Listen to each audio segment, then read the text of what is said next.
Greetings. I am Tom Earl. Welcome back to the celebration. I know you could be anywhere, so the fact that you're here today sharing your beautiful and wonderful gifts of your time and energy, it means the world to me. I hope you know that you are always loved, valued, and appreciated just as you are. Welcome back to episode 2 with Emoja Sumler, aka Lil Tankie that could, once known as Mo Man. Welcome back for episode 2. How you feeling? Man, what's good? Good people. What's good? Okay, so if y'all want to see what we look like a little longer, head back to episode 1 because we're just going to go right into the relaxed atmosphere of camera off. So one of the storytelling prompts that I use when I'm with groups of people that I thought might be a way I wanted to run it by you, and then we're going to jump into the music, is the story of your name. So we when I introduced you, we have 3 names that I'm blessed to share. So I thought it might be a nice way to start with what do you like to share about? What's the story of your name? Lil Tankie, man. Lil Tankie was an interesting journey. I feel like this is the first nickname I chose for myself, right? You grow up, your name is your given name. You didn't get to choose it, but you do answer to it, maybe. Then you get all your family nicknames, even Mo Man. It was kind of a nickname that was given to me that I just grew into, right? People fucking up my name, Emoja. It's just Mo, man. It stuck, right? Like, that's still not a chosen nickname. But like Lil Tankie is something that really deeply represents my core belief system, right? I am that guy. Like, it's so many people, like, when I'm talking about not really being in love with the contemporary administration, right?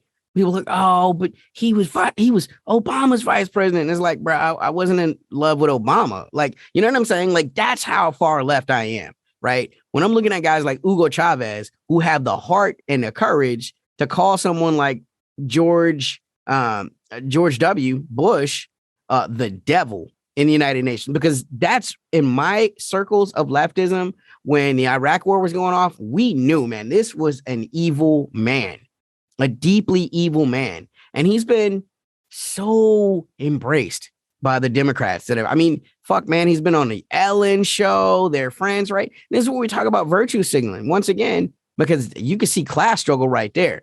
Ellen, a queer woman whose demographics have been deeply damaged by policies that came out in the Bush administration, especially under someone like Cheney. But you don't got no problem because y'all all rich together. And that's a different class consciousness. I'm not like some poor queer person trying to get married in Oklahoma. I'm a superstar, hundreds of millions of dollars having celebrity like this president. And we are more alike than we are unalike. These are other ways where identity as a identifier really are not very helpful at all. So Lil Tankie, that's that kind of mindset, right? Like, people, I took it because people laugh at tankies, especially Democrats. Like, oh, this old Tankie, what the fuck y'all want to, y'all argue for? And it's like, no, man. When people make all these arguments that communism never worked around the world, it's because they literally couldn't. No one had the resources to keep their national security agendas in line with being able to defend themselves against they were invaded. And again, you have no further look than Cuba, where literally they kick out someone like Batista, who is a known gangster in line with the American mafia that has committed his entire people to being servants in restaurants and hotels they themselves would never be able to afford, right? Batista is who we weep for. We weep for Batista going away. Someone who's in bed with literally Lucky Luciano, right? Like, not like mythical mob figures. We're talking about like the gods of the Italian mafia, right? Like, making it a safe hub to move narcotics from Sicily into the United States, a safe place to anchor their gambling empires that's beyond the reach of the IRS. These are the people that Batista represented, right? And so, like, To criticize Castro overthrowing him automatically demonstrates a certain fidelity to a style of plantation mindset. Like, well, we'll just reform it. You can't reform that. You know what I'm saying? How you gonna vote out a dude that's doing what Lucky Luciano tells him to do? Wrap your head around it, right? Tankies are the people that understand that mindset of like the only way we can deal with this. Sometimes force must be responded to with force. I never, even as a pacifist, never had the opportunity in my life to live in a peaceful place. My best friend in high school is in the penitentiary for murder, for life, for no potential of parole, for shooting a guy that had shot at him earlier that week that he happened to see. Right. Again, that's not to make my friend some angel. He wasn't. He was a man who wanted to live, and he defended his life with the means that were available to him. Because sometimes I used to say this as a dude that grew up in the South. Right. The bear don't give a fuck about your superior argument. Right. All the bear understands is violence. If you were to come across a grizzly bear in the fucking woods, you couldn't be like, now, Mr. Bear, eating me is wrong. I have an awareness of myself. I'm a good person. I've done good, and eating me would be detrimental because I'm the kind of human that doesn't even feel like bears should be hurt. The bear don't give a fuck. The bear is going to eat you. Like, there are some scenarios in life where only force can ensure your survival. A Tankie kind of leans into that knowledge. Even as I hope for peace, I be prepared for whatever the fuck. That was awesome. I'm so glad I asked the question. Okay, so then Lil Tankie segues into what we wanted to talk about was music. So, just a little background for me. I've been playing music since I was in 7th grade, and you met me during a time period where I did poetry, and it was a very short period. I did poetry from about 2010 to about 2014. And I specifically feels so much longer. That's crazy, man. Isn't that crazy? I love it. And I really just did it to make friends. I graduated from college, and I was like, well, where am I gonna be able to hang out with dope people? Right. And I noticed everybody went to this really awesome open mic, and what they were doing was poetry. And so I started to do it, and people took me under their wing and were like, you should memorize your poems. They shouldn't be 10 minutes long. And but why shouldn't they? Right? You could have been making a 1-act play, right? These are the inherent limitations of slam. When I talk about like, damn, why did I give that so much of my energy for so long? Look, I met a lot of really great people through slam. You're one of them. I met also some of the most deeply violent yet revered humans I have ever known. And it's interesting to me because their violence is mostly intellectual. But now imagine that, right? Transposing that from my background, where it's worth saying this, Tom, because I think people forget this about me. I grew up in the South Side of Chicago. You understand? Like, I grew up in New Orleans. I grew up in Little Rock, Arkansas. I live now in Washington, D.C. The thing that all of these cities have shared at one time or another is they spent time as what was considered the murder capital of the United States of America. I said it earlier. I've never lived in a place where there was peace. I never lived in a place that was quote unquote safe. I came from a place where if you say someone's name wrong, they will fucking find you. They will fucking vindicate themselves. Down south, we say this often, I will have satisfaction.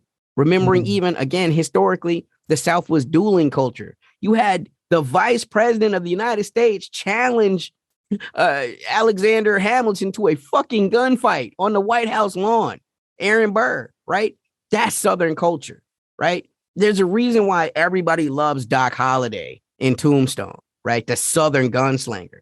That is more than just a movie mythos. That is why, especially down south, the violence rates have always been so. Look at that. You take me out of DC, and then the violence rates in the South have always been so high because the South is honor culture, and you will have satisfaction. Violence down south is rarely interpersonal. It's always someone I know, right? Violence on the East Coast, you probably don't even know this person. You know, it's a job. You know, I got to go do this thing. Down south, violence is deeply personal.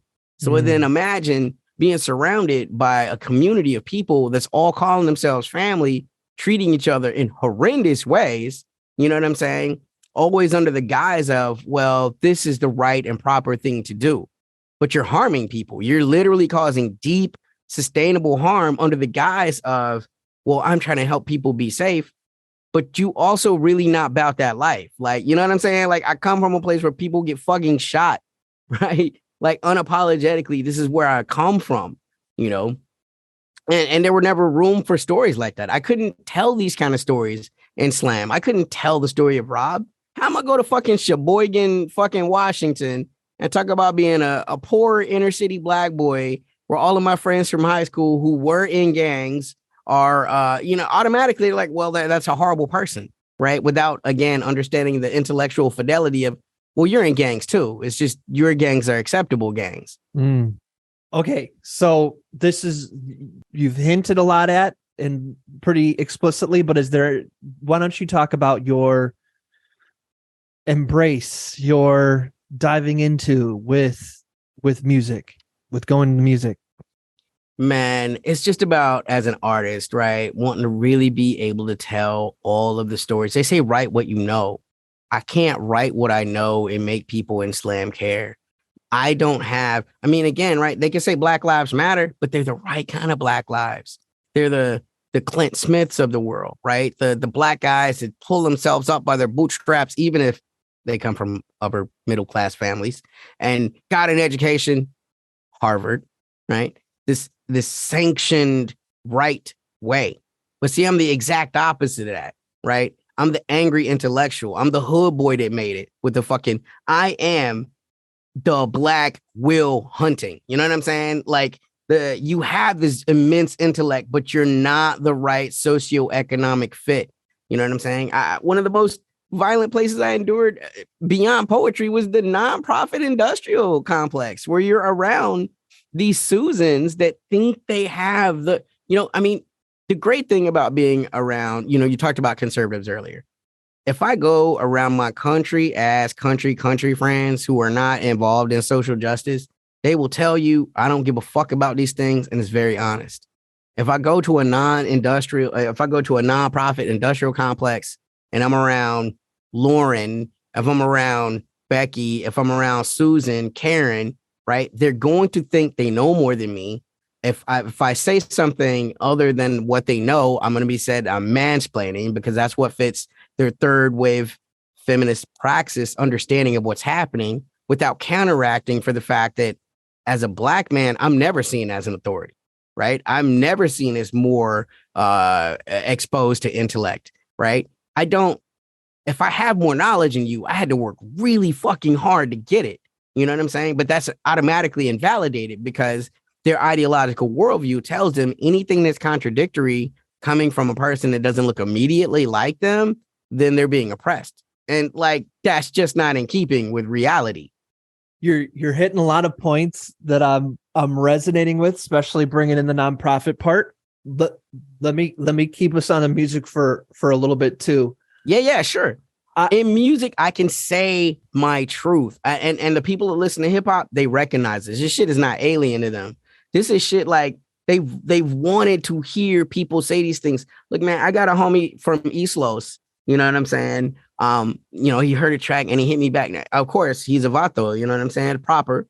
And he's like, bruh, I know that I'm not Black, but I am fucking brown. And the stories you're telling, this is the shit I lived. Like, I never hear rap where people talk about this, right? It's not this respectable Will Smith, I don't cuss in my raps. Where I grew up, motherfuckers cuss. I cuss. I don't see that as a demerit to intellect. Because again, if you can't beat me in chess and outthink me, don't fucking come to me with this respectable bullshit about, well, what you're talking about is accepted values and norms, right? But those are inherently put in place to diminish and devalue certain conversations and the people that bring them. It's not like me telling you about some leftist shit is invalidated because I said shit at the end of it, or because I don't have a PhD. So it's interesting you say that, because for me, one of the struggles that I have was I felt like in spoken word, because I can say so many more words and I can be more explicit, that, and there was no like real rhythm, that I could say a lot. And then when I come to my music, you know, maybe for me, because in the music I create, melody's so important that Mhm. I almost feel constrained in the storytelling I'm doing.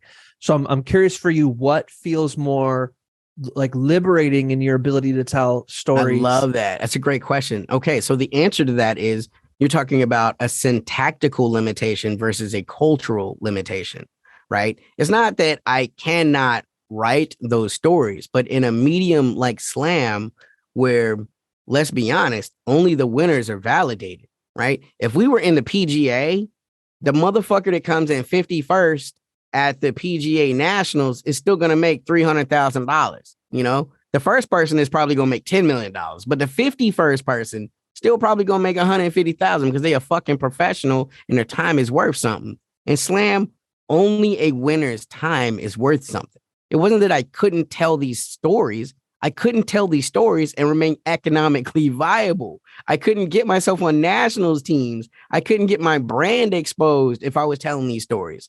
In hip hop, it's not only culturally acceptable to tell these stories, the syntax of poetry is what's made it easy for me. Even though I came up as a street poet, I mean, I am what one might consider a specialist. I went to undergrad for poetry and creative writing. I got my MFA in poetry and publishing, right? So, like, half the time I'm sliding in formal poetry in the middle of my flows, and people don't even get it, because I'm not trying to do form and theory, right? Like, I mean, it's not to say that there ain't a workshop I could create around it. If you need that, holler at your boy. But like, honestly, my background in poetry makes telling these culturally taboo in other subsections, just that I can be very slick. I can do some really interesting ways of running words together using rhetorical devices and poetic devices to really get away with some really interesting things. Okay, so this is helpful, because I think when it comes to poetry, that you're talking on layers that maybe I'm thinking on differently, not accessing. Because sometimes when I think of poetry, I think of like, that open mic that someone you love runs, and Mm-hmm. everybody in the room you love, and there's no time, there's no score. It's just raw, and it's like there's that, and then there's Southern Fried, and then there's like Nats, and then there's the college circuit. And Right. and as you get to like, well, who gets to win something like Nats? Who gets to be the one that gets to go to these schools? Who gets the button poetry video? Like, now I kind of see what you're saying, that it starts to become commercialized. I begged Button for years to come to Southern Fried. I wasn't the right Black person to bring Button. Like, I'm just going to say that shit. You know what I'm saying? And like, later on, those people came to me and they made their private apologies, but their distancing of me was very public.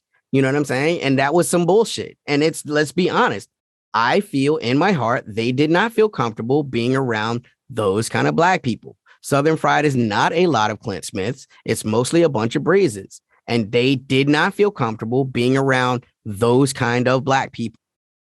That was my huge, and mind you, I've only gone to two Southern Frieds, but I remember going to those two Southern Frieds, and then we got to go to Nats, and I was like, what? What is this? Absolutely. What is this? Are you kidding me? It blew my mind. It was totally different. And The whole then culture is different. Yeah. coming out here to LA and seeing poetry done on a commercial level almost everywhere. And I found it was really hard to find an open mic that actually had community. It was mostly all poets just trying to get famous. Absolutely. So, Absolutely. so you kind of got to like change your poetry to have a certain style. And I almost feel like there's an element of like, you either have to be mainstream, like Here White, or you have to be willing to do some sort of trauma porn. Absolutely. And there's no again, right? I say this as truly a classically educated poet. There was never the assumption of truth in poetry. I mean, Aristotle is saying art is artifice. You're representing the world you see, right? If we were guaranteed to be saying everything that came out of our fucking mouths was true, we'd be journalists. We would not, which, that's a whole nother conversation. Are journalists truthful, right? But artists, we're not held to such a burden, right? No one really believes, or hopefully no one really believes, that Edgar Allan Poe was fucking his dead wife when he wrote, Annabelle Lee. Like, hopefully no one really believes this, but he wanted to write a story that was provocative and sensual and gothic and scary, right? Something that had legs and the ability to live.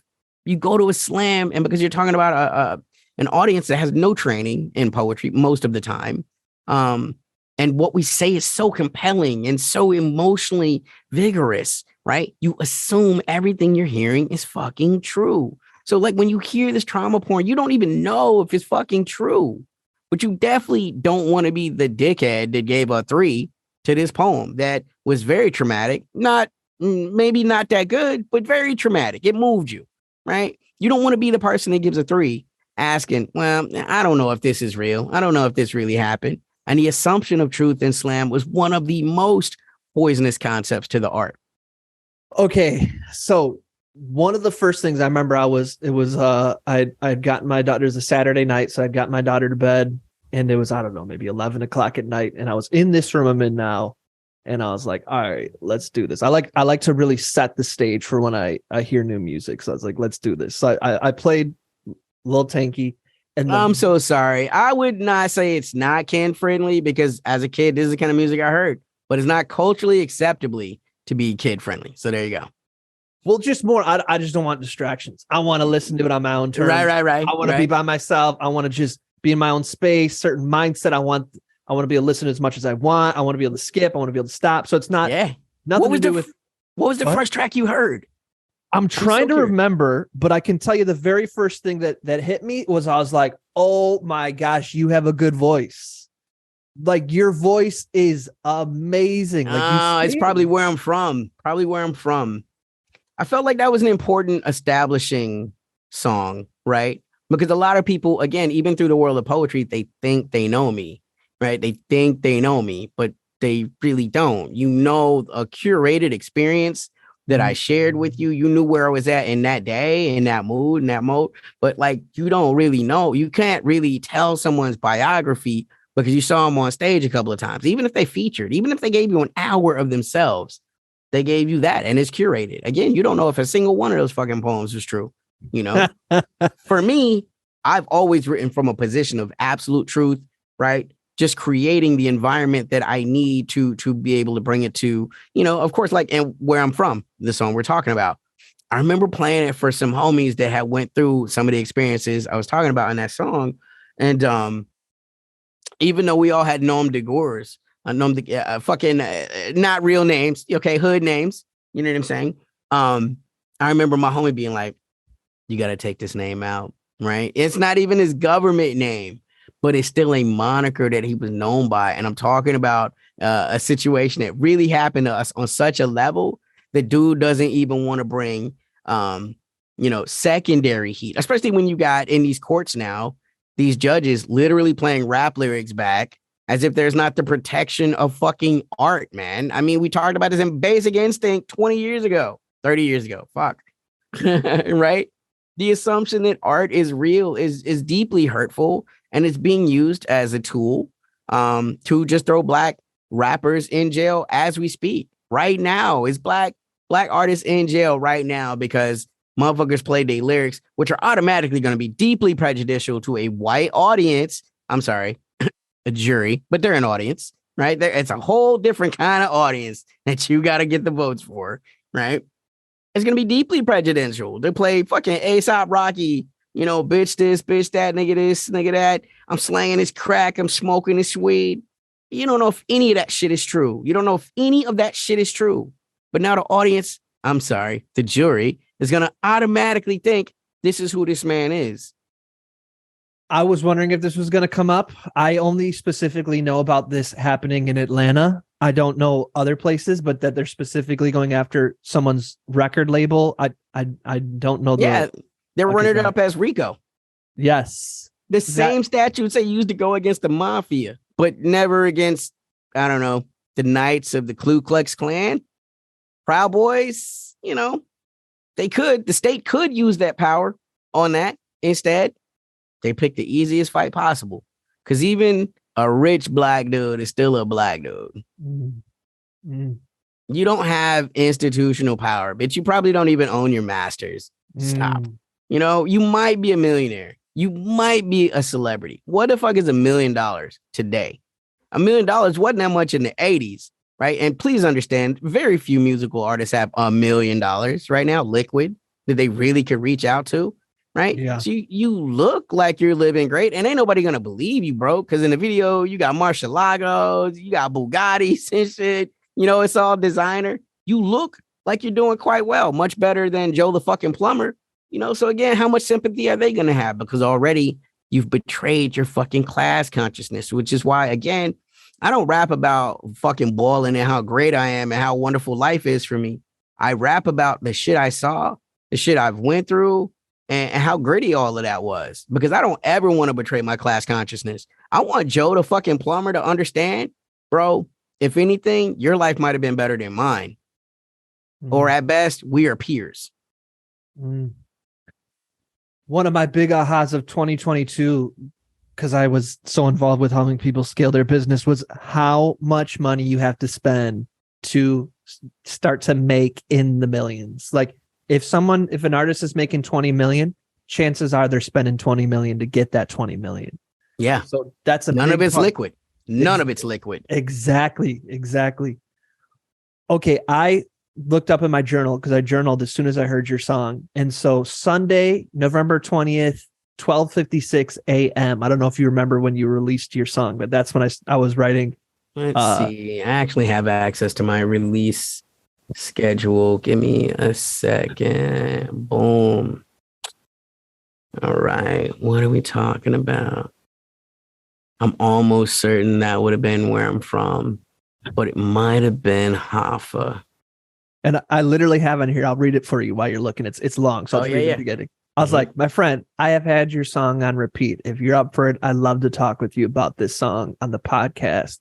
I want to shout this song from the rooftops. I love your poetry, but I fucking love your music. Your music is fucking amazing. And your voice, how have I not known how musically talented you are? I've clearly been sleeping on Mo Man the musician, Lil Tankie. So I just love to catch up and talk about your music. And I wish that I was able to see this debut live. I know every single person in the room that loves you would have just gone wild as soon as we got to hear your voice.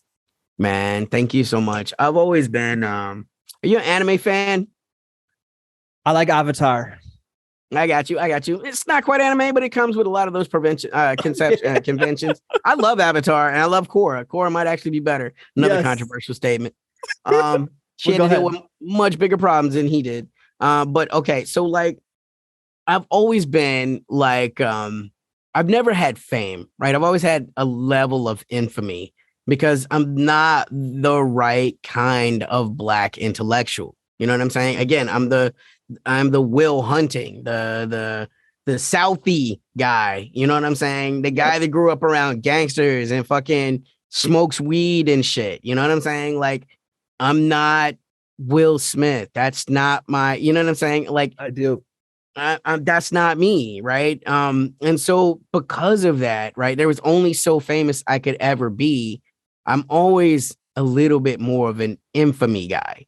You know what I'm saying? And so like with music, it's exactly that same fucking thing. I get to lean into that because it's like, I don't know, man. I'm not scared of the same shit that most people are scared of, right? I'm not scared of people saying mean things about me on the internet. I mean, because I came from a place where people got shot. Like it just changes the whole perspective of like what is the worst possible harm that can come from this, right? I'm not afraid of people saying they want to beat me up.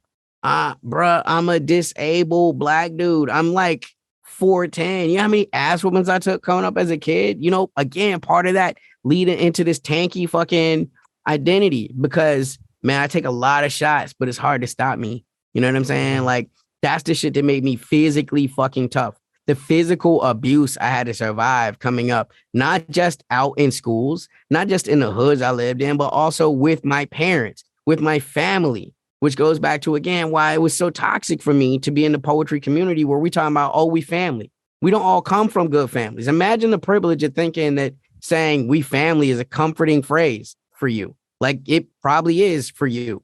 But please understand, that's not everybody. You know, everybody has different situations, and family is one of the most triggering, toxic ideals I ever survived. You know what I'm saying? And then when I saw the poetry community start acting like literally my family, I'm like, oh, fuck this.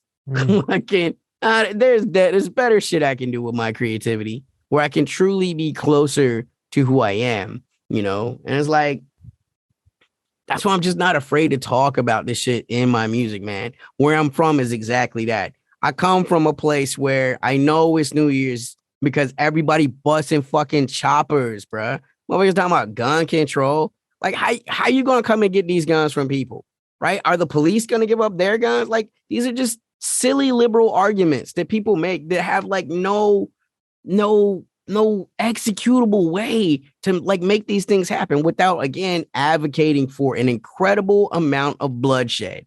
Because you know what's going to happen when you try to take a gun from somebody that has a gun?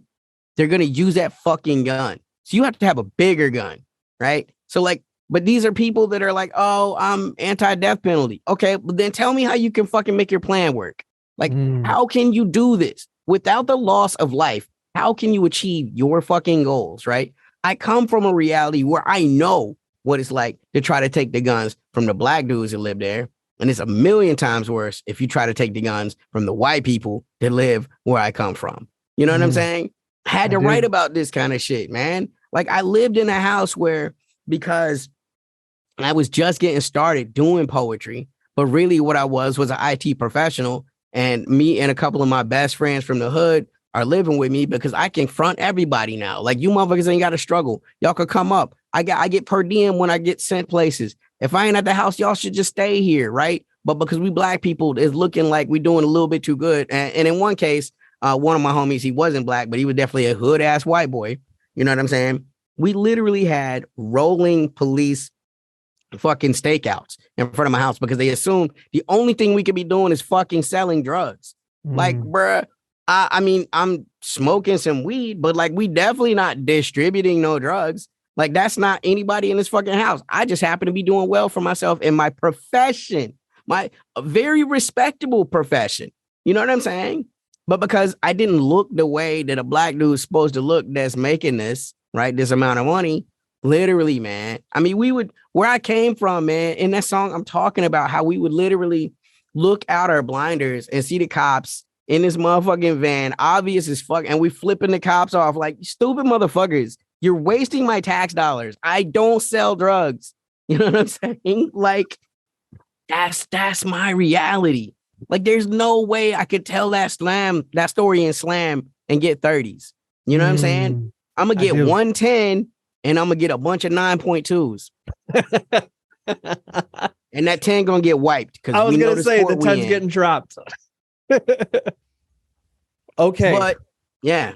Well, why don't we close this one out? Anything you want to share in conclusion? And if you want to share your invites, what do you want people to think about, evolve into? And then I got some questions where we're going to pick it up next week. Always leave for yourself the possibility that you don't have ultimate knowledge on any given situation. Remain curious, right? That's literally even better for your brain because it increases your neuroplasticity.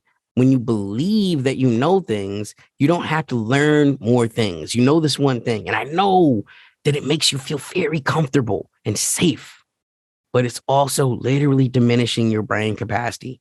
Remain curious. Don't think that you know things and assume the possibility exists that you might not be right. You just believe you are. And belief is strong. That. People will die for beliefs. Don't die for a belief and then actually be wrong. All right. Let me add on to that if you don't mind. Please do. I think a great exercise to practice that is to think about unanswerable questions. And I think a great unanswerable question just think about infinity. You could never answer the question of what is infinity, but it's everywhere, everywhere, everywhere, everywhere. Okay, Lil Tankie, where can people listen to Where I'm From? Man, anywhere where you listen to music already, whatever you're doing, you ain't got to do nothing special. Just keep doing that and then throw in Lil Tankie. You know what I'm saying? And it's got that blue check mark. When I searched, I was like, look at Lil Tankie got the blue check mark in Spotify. Not for clout or anything. Just it's a beautiful thing. This is me. You know what I'm saying? Spotify, man, they're actually the fucking worst. I say again, as a leftist, there's no ethical consumption under late stage capitalism. But artists make the fucking least on Spotify. If you're gonna listen to me, stream me, please use Tidal or some other such service. You know what I'm Apple saying? Music? Is Apple Music good for you? It's better. It's a lot. Everything is literally exponentially better. Amazon. I mean, fucking Spotify is greedier than Jeff Bezos. Wow. You know what I'm saying? I mean, literally any place, but you know, in the American market, Spotify is still king. So I am there. Thanks, Spotify. Thanks for hosting my music. Oh God, their ability to create custom playlists. It's just it's so hard to say no, but I will do better. It's much better. Titles is much better. Okay. Even And again, I'm not here to shell for them because Jay-Z is a piece of shit. You know, I mean, like, you know, he's a bad person, but there's lots of, I'm not, again, right? I don't talk about people. I talk about fucking systems. And Tidal as a system is a much better system for artists. You know, it's like $10 a fucking month. You know, just get rid of Disney Plus. They fucking suck. Okay, we're gonna get started again next week for us here. If you want to be a part of our awkward, courageous, weird, fun community of storytellers, TomMerle.me/DCM invite. And Lil Tankie, I want to appreciate you for episode 2. I'm looking forward to episode 3, continuing the conversation. And to all those who are listening, as always, we're wishing you peace and blessings. Thank you. Oh, one more thing. I'd love to continue the conversation. Feel free to join me at TomEarl.com/join. Subscribe below, or let's connect on social media. Tom Earl Artist. Thanks again for watching.